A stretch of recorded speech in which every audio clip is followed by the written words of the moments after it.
Starting బాగా చేశాడు. Starting ఒక డ్యాన్స్ బాగుంది, పాట బాగుంది. తర్వాత నుంచి ఒక ఫైట్ నుంచి మొత్తం ల్యాగ్. ఫస్ట్ హాఫ్ ఎండ్ వరకు సినిమా ల్యాగ్. మిడిల్లో ఒక సాంగ్ బాగుంటుంది, మిడిల్లో ఒక మందు సాంగ్ బాగుంటుంది.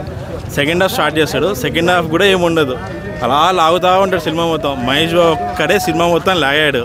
త్రివిక్రమ్ తమన్ గారు కూడా చాలా వర్క్ చేస్తారు సినిమాకి. తమన్ గారు బ్యాక్గ్రౌండ్ స్కోర్ బాగా ఇచ్చారు, కానీ సీన్కి తగ్గట్టుకు లేదు, సింక్ లేదు. సీన్కి బ్యాక్గ్రౌండ్ మ్యూజిక్ సింక్ లేదు, ఆ సీన్కి అంత పండించలేదు. తమన్ జస్ట్ ఓకే అంతే.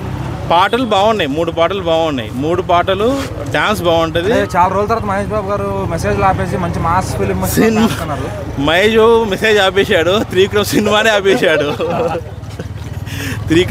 త్రివిక్రమ్ సినిమాలన్నీ కలిపి ఇంతకుముందు సినిమాలో అత్త, ఇంతకుముందు సినిమాలో డాడీ, దీంట్లో సేమ్ అట్లా మమ్మీని తీసుకొచ్చాడు సినిమాలో. వీళ్ళ కాంబోకి మంచి హైప్ ఉంది, హ్యాట్రిక్ కాంబినేషన్. అసలు కాంబోలో ఉన్న చెత్త మూవీ ఇది. అమ్మగారింటి దారేది అనుకొచ్చింది, అదే అనుకోవచ్చు. కొడుకు కోసం అమ్మ, భార్య కోసం భర్త కోసం భార్య. మహేష్ బాబు గారు ఫైట్స్ అండ్ డైలాగ్స్ ఎలా ఉన్నాయి? మహేష్ బాబు స్క్రీన్ ప్రెజెన్స్ చాలా బాగుంది. Mahesh Babu screen presence, Mahesh Babu dialogues maximum ఉంటాయి. అదే నార్మల్ దాన్నే అప్ అండ్ డౌన్ చేసి ఇచ్చాడు సినిమా మొత్తం అంతే. సంక్రాంతికి ఫ్యామిలీతో చూడటానికి ఇది వరస్ట్ అంటారా? వరస్ట్ అని కాదు, ఇప్పుడు ఫ్యామిలీస్ నచ్చుతాయి, కానీ ఫ్యాన్స్కి అంత ఎక్స్పెక్టేషన్స్ వెళ్ళిన సినిమానే కాదు. అసలు ఫ్యాన్స్ సినిమానే కాదు, ఇది సినిమానే కాదు.